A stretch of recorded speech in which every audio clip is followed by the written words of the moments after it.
Break नंतर या घडीला सगळ्यात महत्त्वाची बातमी येते। देवेंद्र फडणवीस सुरुवातीपासूनच धनंजय मुंडे यांच्या राजीनाम्याकरता आग्रही होते असं कळतंय। धनंजय मुंडे आज राजीनामा देणार असल्याची आता बातमी समोर येतेय।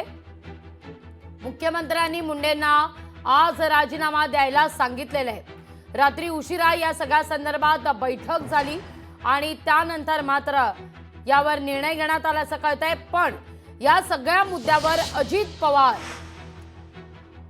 यांच्या भूमिकेविषयी सुद्धा आता चर्चा होताना दिसतीये।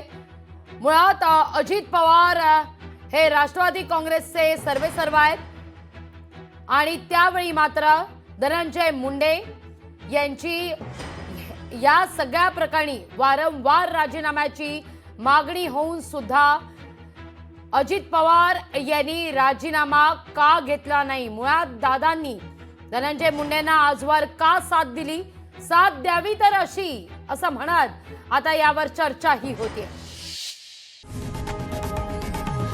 लोकशाही मराठी ऐका, पहा, जागरूक रहा।